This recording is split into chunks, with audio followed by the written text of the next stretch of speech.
Everyone. Hello, hello. It's Alicia Hurt here, your servant leader, and I am here for another webinar. Today, we are talking about growing up gracefully, series 2. So, as always, I say, what? Like it, share it, because you never know who needs this information. I am too excited to come to you today from the Women's Wellness Center. You guys, my BFF is here from Maryland. I'm so excited. But I got work too. So I am going to provide this information to you today and then be able to enjoy the rest of the day with my BFF, y'all. She's here, y'all. So happy to have her. I'm going to drop in the comment section our handles so that way you can keep up with us.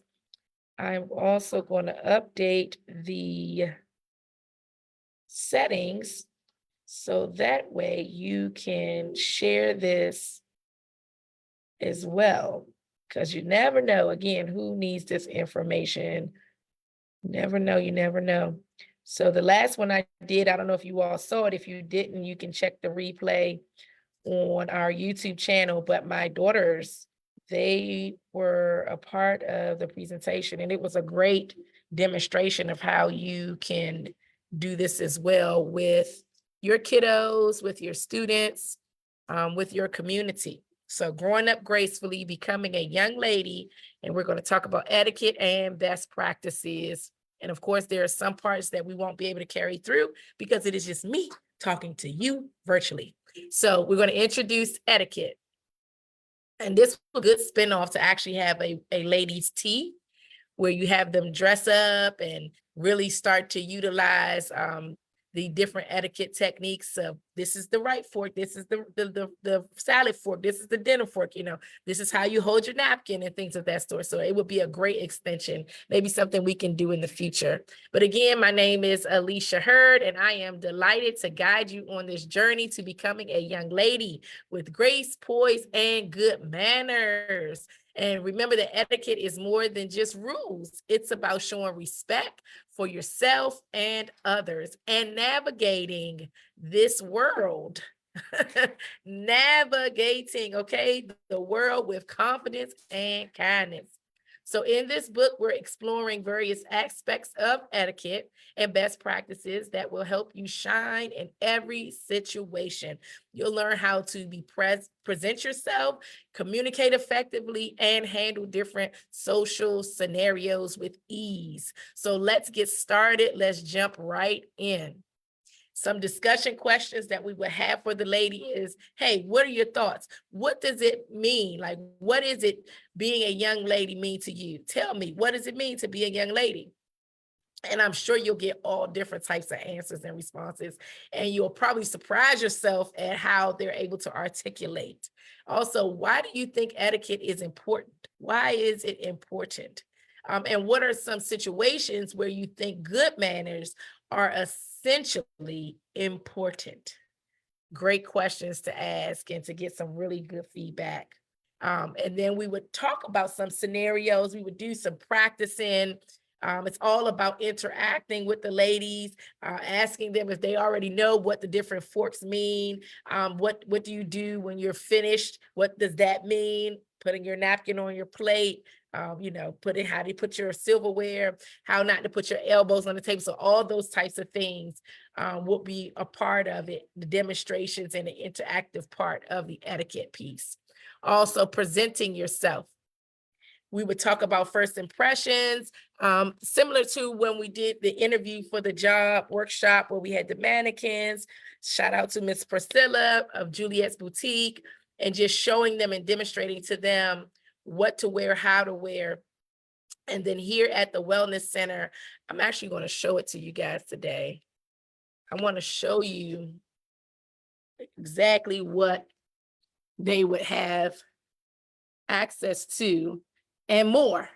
So this is just what we have now. Everything here is donated, but they will get access to her closet dedicated to my late mother, Antoinette Greenwich. But they will be able to come to this closet and be able to dress for success As you can see, dress for success. We have shoes. We're all out of the bags. We have scarves, and we will give them different ways to actually present themselves in different scenarios, different situations. So, and talk about first impressions because they truly matter. They truly matter. That may be the only time that you get to let someone know who you are. So the way you dress, the way you carry yourself, it is crucial. It is very, very important. Again, it leaves a lasting impressions on others. And this includes your appearance, body language, and overall demeanor. You want to make sure you dress appropriately. So choosing clothing that is suitable for the occasion. So going to school, what would you wear versus going to a party is very different. Or a family gathering. Your outfit should reflect the event. Also, make sure your clothes are clean and neat. This shows that you care about yourself and respect the people you're with, right? Not just respecting yourself, but those around you. It makes a difference. And then what we would do with them is give some scenarios and ask them, what would you wear this to? What would you wear that to? What would you change about this outfit to really get their minds going and them thinking through it? Body language. So a lot of times you'll hear, and I'm sure as adults we've heard it, they'll say it's not what you say, right? Because it's written all over your face. Like you gotta fix your face. Your face is saying a whole lot. So your body language, if you sit standing like this, it's like, okay, I'm standoffish, or if you're turned, so you want to stand tall with good posture.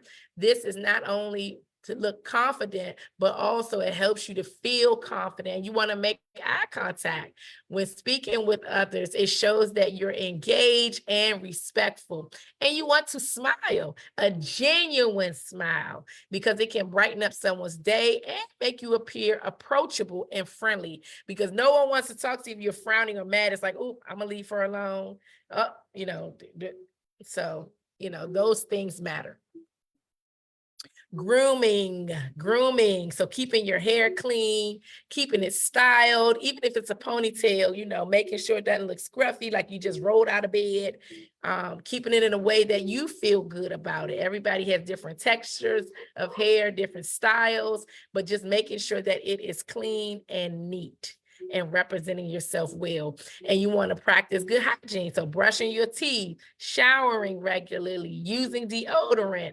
For our ladies that love the scents, wearing your perfume, not too much, right? Because you don't want it to be overbearing. And knowing that if you didn't shower, but you put spray on, it's not gonna make good. Like it's just not gonna be good.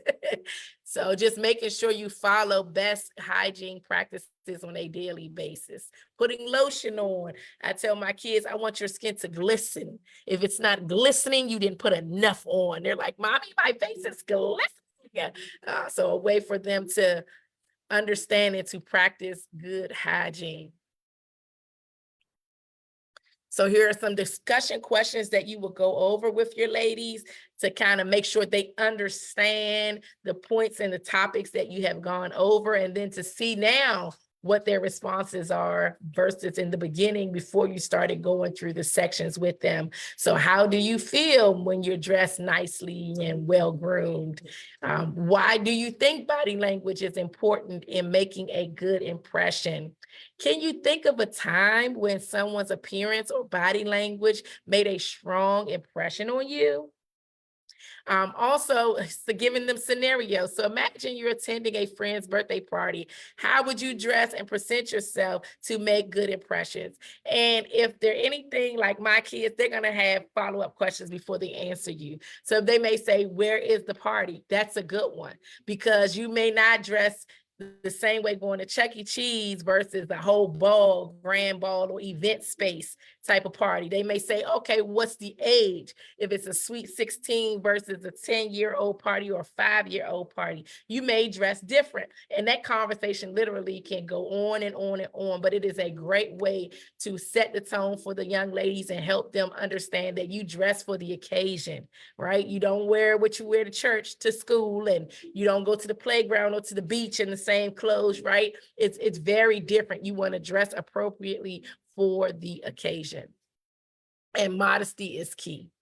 So you can still look nice, you can still feel feminine, but in a modest way. All right, so now we're going into polite discussions, polite conversation.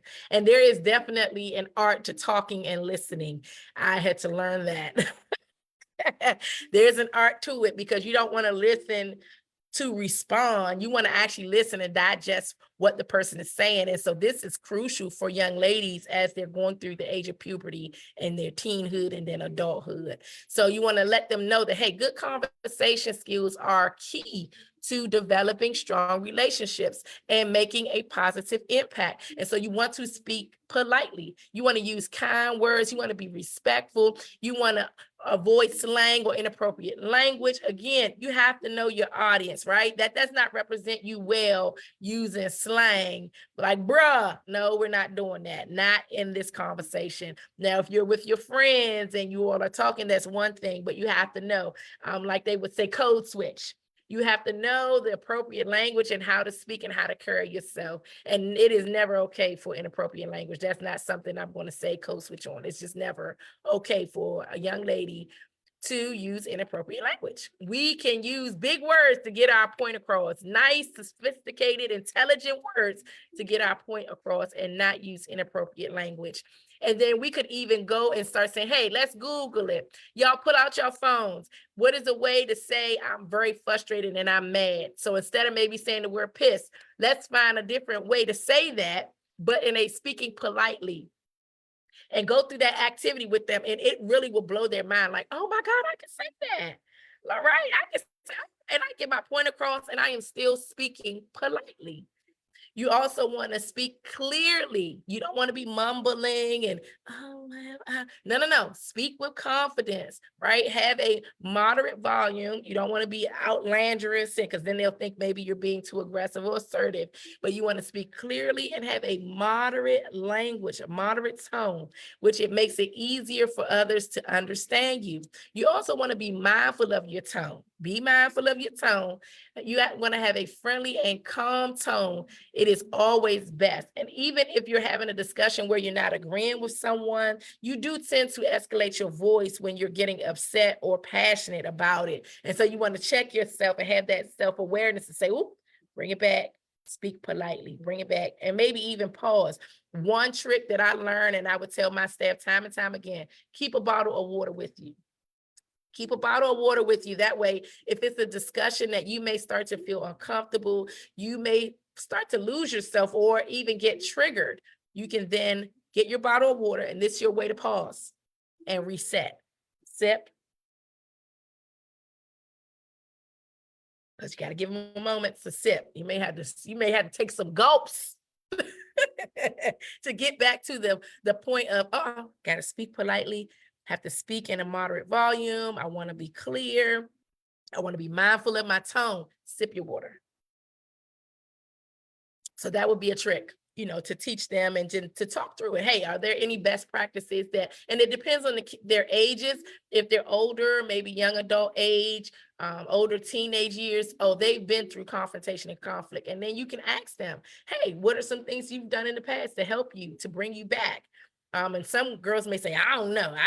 One word we use in up north is I kirk off. So it's like, I kirk off, or I just go off. I just go in, right? And then this is a teachable moment to then give them some more tools and tips on how to do that.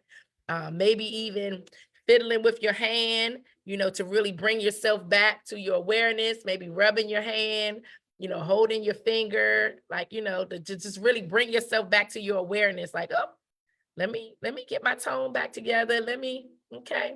And no one will really know what you're doing, but it will be your tool and your way to bring yourself back. I think that you'll have fun with this section with the ladies and just to hear, and I'm sure they'll be able to give you some some of their experiences, because that by this point they would have opened up. They would have opened up with all of the demonstrations and just the talking points and things, and they would have opened up and really start saying, oh, well, let me tell you about this time, and then you can use it as a live scenario. All right, y'all, now how could we have helped Alicia with that situation? And then I would also use myself and being full transparent with them so that they understand I'm not judging you. Like, we all go through this and you're going to continue to do it. But if you keep in mind your tone, keep in mind that you always want to be positive, whether you agree or disagree. You always want to be positive, and there's a better way of doing it. That is what we're wanting to drive home with them, the art of talking and listening. Active listening. So paying attention when someone else is speaking, not just daydreaming, not hearing womp, womp, womp, because I'm about to tell her off. You really want to pay attention to what the other person is saying. One is being respectful. The other one is, how are you going to be able to respond if you don't really hear what they're saying and where they're coming from? You know, that shows that we're listening by nodding. So if you're nodding, right, that shows, or giving some small verbal cues like, okay, I see. That makes sense. And being genuine about it, that you're actually listening, or that's interesting. And don't interrupt, especially if it's a heated conversation, or even if you're excited. You may be like, oh, let me tell you. No, let them get their thought out. Hold your thought, hold it, and wait for the other person to finish before you share your thoughts. And also ask questions to show interest and keep the conversation going. So we're back to some discussion questions. Remember, I told you it's very interactive because you really want the ladies buy-in.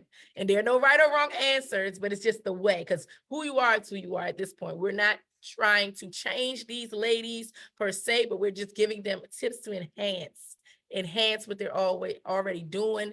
I'm giving them best practices. So why is listening just as important as speaking in a conversation? Talk through it.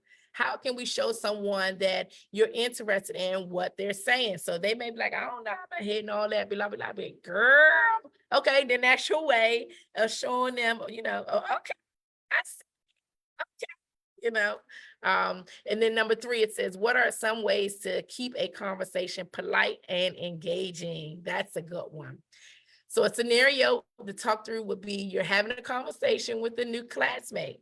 How can you make them feel welcome and comfortable? Some people may touch your shoulder, they may clap, they'd be like, okay, yeah, so just talk it through with the ladies, just to hear and to get their feedback. And it'll also tell you if they have taken anything away from those 2 sections on talking and also listening. Table manners. This is a good one. So you should have the table already set to talk about it, like we talked about in the beginning. Like, this would be a great extension. Dining with grace, and maybe even sponsoring some type of lunch for them so they can actually use the skills and demonstrate it for you. So knowing how to behave at the table is an important part of etiquette, whether you're at home, in a restaurant, or at a formal event. So good table manners show respect for those around you, not just you, but people around you as well. So you can start talking about the basic table manners. So make sure you wash your hands before you eat. Wait until everyone is served before you start eating, not just saying, I got my plate, let's go. You want to chew with your mouth closed, and you don't talk with food in your mouth. Oh, I can't stand that. I'd be like, girl, close your mouth. Use utensils properly. So hold your fork and your knife correctly, and don't use your fingers unless it's appropriate for the food. Polite table conversations. So engage in pleasant conversations with those around you. So we've already covered what it is to be polite and how to talk in a moderate tone, waiting for people to finish before we interrupt them. Also, avoid any type of controversial topics or anything that may upset others, because you're at the table eating. You all are not leaving for some time. So you don't want to make anyone feel uncomfortable. And if you need to leave the table, you politely excuse yourself. One thing they didn't, well, there are many things they didn't go over in this section, but you can extend this. This is just a way to get the conversation going. Like I said, I would have the tables already set, maybe giving them lunch and a way to practice even to how to put the napkin on top of your lap. you know, when someone gets to the table, also prayer. You know, as a Christian, what are you going to do? How are you going to, you know, because there may be people at the table that don't practice that. But for me, it doesn't bother me. I am still, that's my belief, and I pray over my food. You know, how to politely do that using poise and be an etiquette. You want to then also ask them some questions. What are some table manners you think are important to follow? How do good food table manners show respect for others? And what should you do if you're unsure about how to behave at a formal dinner? That's a good one.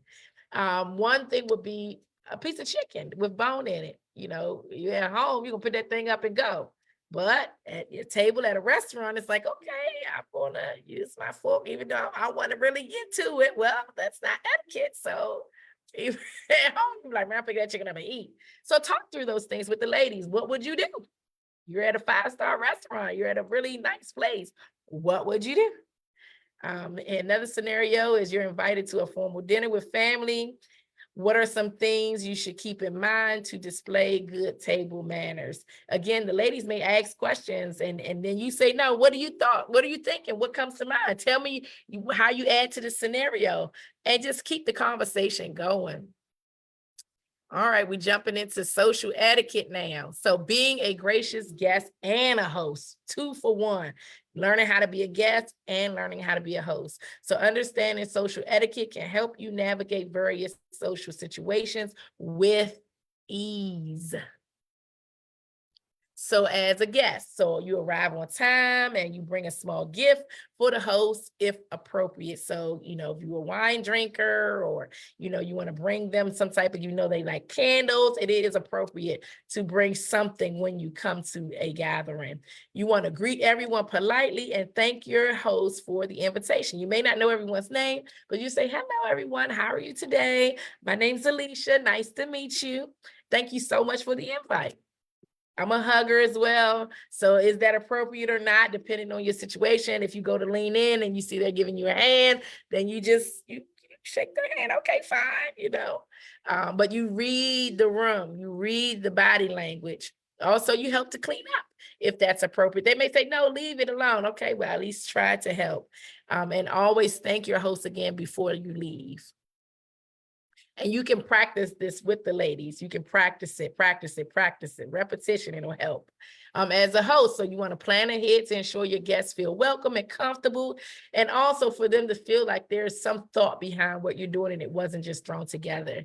And you want to greet your guests warmly and introduce them to other people, because it's a little awkward when you come in a room. You want to make sure people feel comfortable to go and start to have conversations. And also make sure everyone is included in the conversation and activity. So if you see someone not talking much, something that you know about that person, you can probably bring it up to say, you know, Alicia loves to swim too. She does water aerobics, right? And then the other person may say, oh, I do it too. Where do you go? And just to keep the conversation flowing. All right, and then here are some discussion questions for the ladies. So how can you show appreciation to your host when you're a guest? What are some things you think about that you can bring? What are some ways to make your guests feel welcome if you're hosting? Maybe playing music, dancing with them, right? Shouting them out, maybe having little cards with their name on and say, you sit here, you sit here. It may be a little extra, but hey, it just depends on your setting and who you're with, who you're dealing with. If they're into the details, right? If they are very thoughtful. Why is it important to include everyone in social activities and conversation? Because they won't be left out. Let the ladies really talk about it and give some explanation so that they know, drive that point home, that you want everybody to feel comfortable. And then give a scenario. So you're hosting a sleepover with your friends. How can you make sure everyone has a great time and feels included? And that conversation can probably go on for a good 10, 15 minutes, maybe even more. So this is the second section. We do have more coming up. I hope this helped. Again, Grab the book on Amazon. It is available. I put the link in the chat, and I just gave you some ways to really maximize this resource in your community with your children. Open up the discussion with your young ladies. So we have already talked about puberty. Now we're talking about discussions and how to carry yourself and how to dress. If you've missed any of the previous classes that we've had, please go to our YouTube channel so that way you can catch up, because the next one is coming out. Remember, this is a 3-book series to help young ladies from puberty to young adults. Again, my name is Alicia Hurt. I am the executive director of I See My Baby. We're located at 310 South Scott Street in Bainbridge, Georgia. Phone number is 229-939-3240. And our website is iseemybaby.org, or you can email us at info@iseemybaby.org. We are here to support you with counseling, therapy, community support, our food program, massage therapy, doula services, yoni steaming. We also have a plethora of online resources, and we do healing retreats both locally and international. Guys, thank you so much for your listening ear. I love you, and I will talk to you later.